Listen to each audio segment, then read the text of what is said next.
Hi, I welcome you all to my YouTube channel Current Car Affairs. Here I'll be discussing latest and most relevant news updates from Press Information Bureau. मैं यहाँ पर PIB के news को बहुत ही clear and concise manner में present करूंगी। आपको ये वीडियो अच्छा लगे तो ज़रूर सब्सक्राइब करें।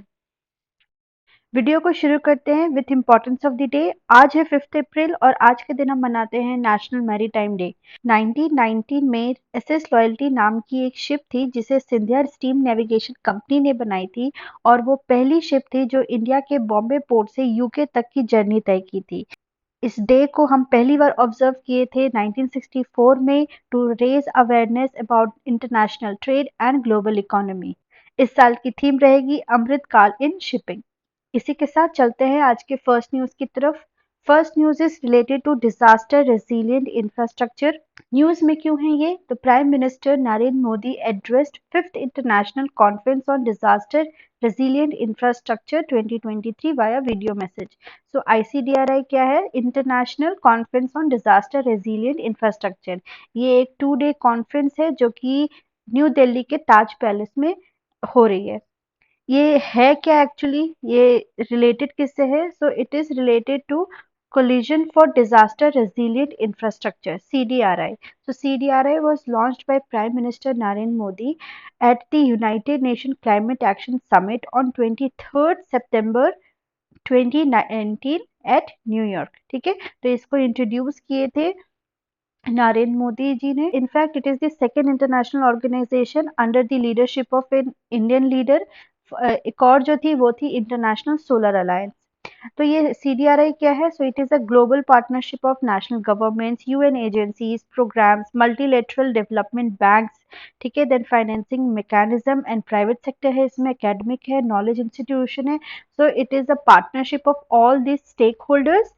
एंड क्या चीज की पार्टनरशिप है? तो promote the resilience of infrastructure system to climate and disaster risk, thereby ensuring sustainable development. So their major aim is to create an infrastructure that is resilient.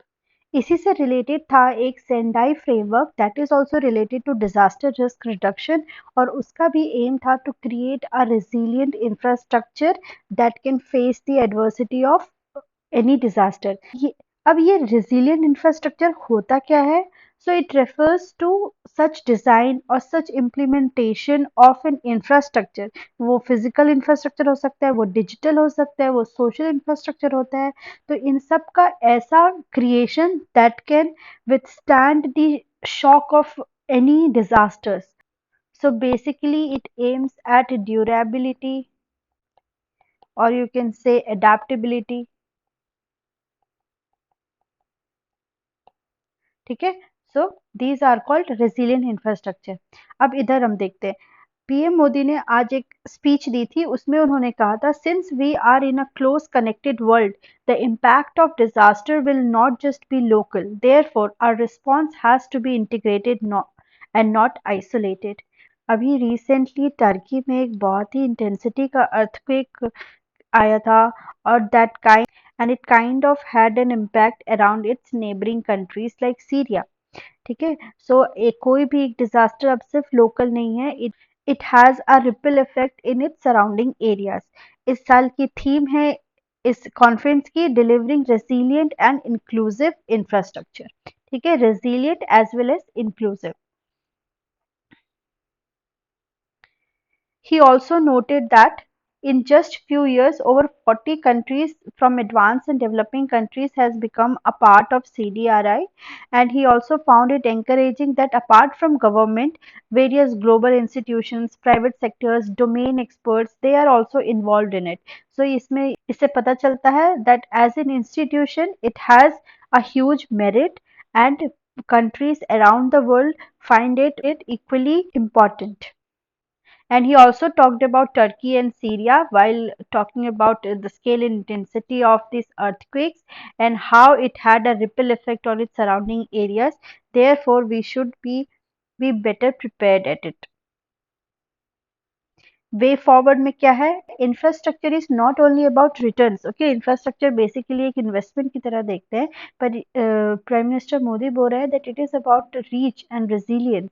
Infrastructure must leave no one behind, that is why इस साल की theme है inclusive. Therefore जो poor है, इनके efforts से वो poor को भी बेनिफिट हो। He also stressed the need for holistic view of infrastructure as a social and digital infrastructure, and they are as important as transport infrastructure. So this calls for type cyber security और की infrastructures जो जिसको बोलते हैं, उनको भी holistically इसमें include करना चाहिए। Then there is an intelligent use of local knowledge. Okay, जो एरिया के जो लोकल पीपल है, उनका नॉलेज, उनका जो ट्रेडिशनल नॉलेज है, उसको combined with modern technology, that will be very much helpful, and that will have a greater insight on this infrastructure resilience. Then infrastructure for resilient island state initiative, जिसको IRS बोलते हैं, that is also benefiting many island Nations. Okay, next news है related to India Sri Lanka annual bilateral maritime exercise, जिसको SLINEX बोलते हैं। So news क्या है, it is the 10th addition of India Sri Lanka bilateral maritime exercise, जिसको SLINEX बोलते हैं, और it is scheduled eight Colombo. इस साल कोलंबो में होगा, पिछले साल ये विशाखापट्टनम इंडिया में हुआ था, फ्रॉम 3rd to 8th अप्रैल। ठीक है, और इंडिया को रिप्रेजेंट करेगा, इंडियन नेवी को रिप्रेजेंट करेगा आईएनएस किल्टन, जो कि एक इंडिजीनियस सबमरीन है कमोटा क्लास की, और आईएनएस सावित्री, जो कि एक ऑफशोर पेट्रोल वेसल है। Sri Lanka will be represented by गजाबहू and एसएलएनएक्स सागरा। ठीक है, so these are the representatives of the both country. Previous addition मैंने आपको बता दिया है। So with many countries we have certain bilateral exercises, और ये मैरीटाइम होती है, ये नेवी की होती है, और एक एयर फोर्स के साथ भी होती है। ठीक है, so we have these exercises with many countries. अगर हम देखें तो, आप मैप में देखते हैं तो इंडिया और श्रीलंका, ठीक है, तो इसको अभी हमने पढ़ा, इसको स्लाइनेक्स कहते हैं, इन दोनों की मैरीटाइम बायलैटरल एक्सरसाइज को स्लाइनेक्स। बांग्लादेश के साथ मैरीटाइम एक्सरसाइज को हम बोलते हैं बोंगो सागर। ठीक है, अगर वो इंडोनेशिया के साथ होता है तो हम बोलते हैं इंडो कॉर्पट, और ऑस्ट्रेलिया के साथ है ऑसी इंडेक्स, और सिंगापुर के साथ है सिम्बेक्स। इसके अलावा फ्रांस के साथ जो हमारी मैरीटाइम एक्सरसाइज है, उसको हम वरुणा कहते हैं। ऑलराइट, और जैसे ओमान के साथ हो गया तो हम इसको क्या बोलते हैं, सी ब्रिज। ठीक है, सी ब्रिज। तो ये सब जो मैं आपको नाम बता रही हूँ, ये बेसिकली मैरीटाइम एक्सरसाइज है, पर अगर हम मिलिट्री एक्सरसाइज बोले तो उसके नाम कुछ अलग होते हैं। जैसे अगर हम श्रीलंका के साथ करते हैं तो उसका नाम हो जाता है मित्रा शक्ति।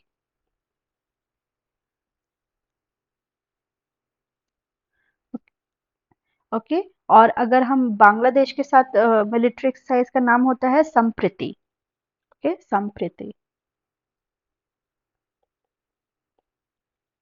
ऑलराइट, इसी तरह अगर फ्रांस के साथ करते हैं तो उसको हम बोल देंगे शक्ति। इस तरह के बहुत सारे बायलैटरल एक्सरसाइज हैं जो एग्जाम्स में आते ही हैं, जो आप यहाँ पर देख सकते हैं।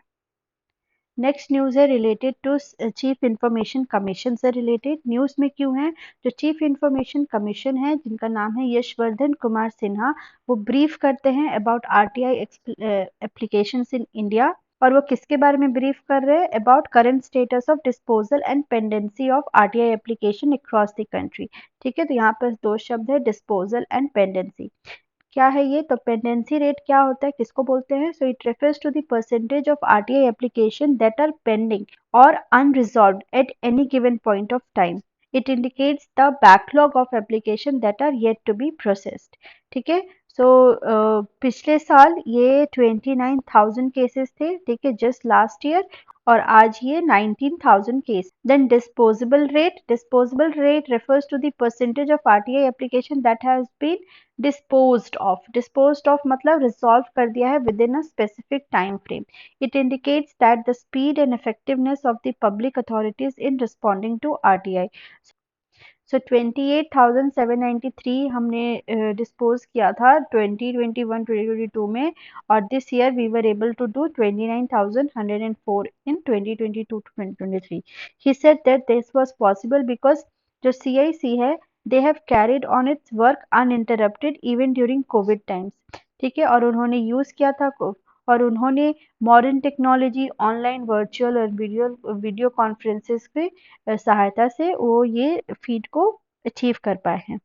So apart from discussing the efficiency or achievements of RTI Act or the efforts that Chief Information Commission has done, they have also talked about RTI in Jammu and Kashmir. So Jammu and Kashmir जो था वो 2019 तक was out of the purview of RTI Act.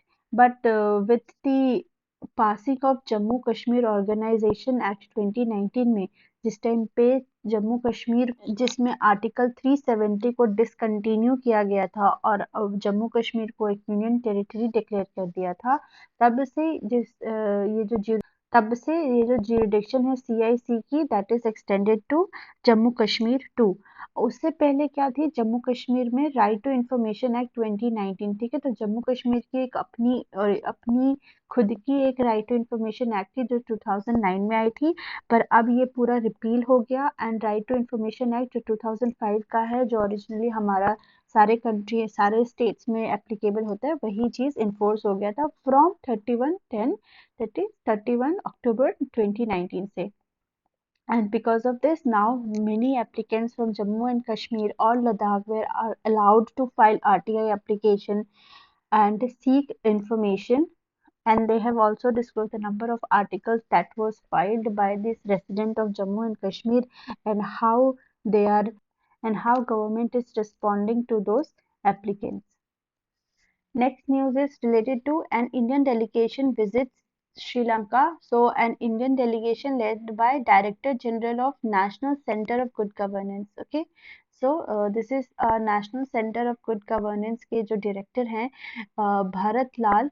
He visited Sri Lanka on an invitation by Sri Lankan government, and they met वहाँ के president जो कि हैं Ranil Wickremesinghe, who shared his vision for Sri Lanka strategy to address the recent. So Sri Lanka has been embroiled in a very severe economic challenges, और recently IMF ने उसे bail out करने के लिए billions of rupees दी है.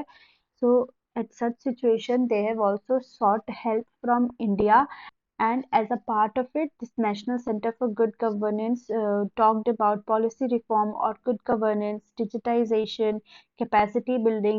So जो IMF ने जो पैकेज दिया है बेल आउट करने के लिए, that will help Sri Lanka in correcting their trade balance, and most importantly लोगों का जो फूड प्राइजेस और फ्यूल प्राइजेस जो इतने बढ़ गए हैं उसको नॉर्मलाइज करने के लिए भी वो पैसे हेल्प करेंगे. But at the same time पर इनकी जो इकोनॉमी है वो इतनी ज़्यादा स्ट्रेस में इसलिए है because there is some structural fault, और that can be corrected by taking some structural reform, और उसमें हेल्प करेगी सेंटर ऑफ गुड गवर्नेंस, जो कि उनको एक कैपेसिटी बिल्डिंग में, ट्रेनिंग में, इंस्टीट्यूशन बिल्डिंग में, ठीक है, और अश्योर्ड पब्लिक सर्विस डिलीवरी, ये सारे एरियाज में हेल्प कर सकते हैं. Then president also urged NCGC to help establishing a university of governance and public policy in Sri Lanka.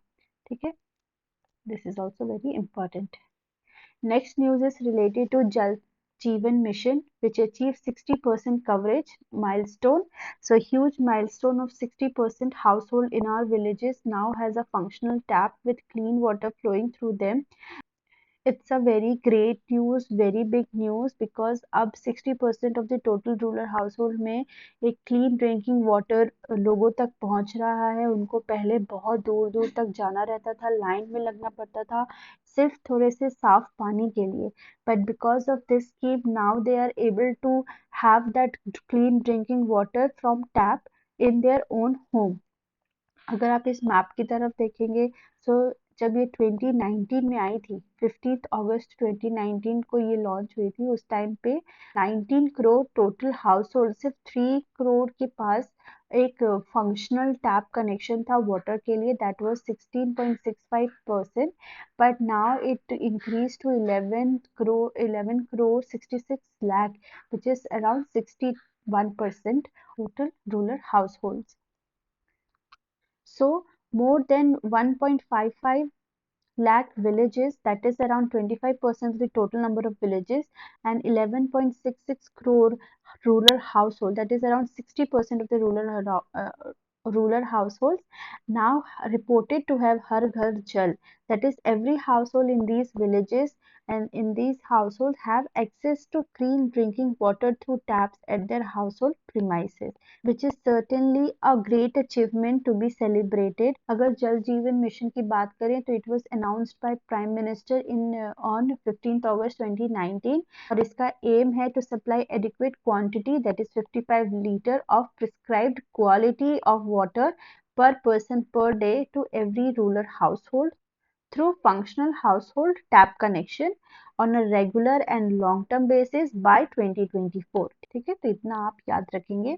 Then at the time of the launch, अभी हमने पढ़ा था उस टाइम पे सिर्फ 19.43, लाइक ये तो टोटल करोड़ रूरल हाउसहोल्ड है टोटल, उसमें से सिर्फ 3.23 करोड़ के पास ही वाटर एक्सेस थी, but reach to 11.66 crore. Okay, then जो ओवरऑल फाइनेंशियल कमिटमेंट है जल जीवन मिशन से related, that is 3600 billion, which makes it one of the largest welfare programme in the world. और ये बहुत इंपॉर्टेंट है that there is 5 states like Gujarat, Telangana, Goa, Haryana and Punjab. ठीक है, तो ये जो 5 स्टेट्स है और ये 3 union territories Andaman and Nicobar, Daman and Diu, Dadra Nagar Haveli and Puducherry has reported 100% coverage. तो सबसे पहला था गोवा. गोवा में सबसे पहले हमने 100% कवरेज किया था. Now we have 5 states where we have 100% coverage of Har Ghar Jal, और 3 यूनियन टेरिटरीज में. When countries steadily progressing towards covering all the rural household will have safe drinking water through taps. So that's all for today. अगर आपको ये video informative लगा हो, आपके काम आया हो, तो ज़रूर लाइक और सब्सक्राइब करें. I'll see you tomorrow.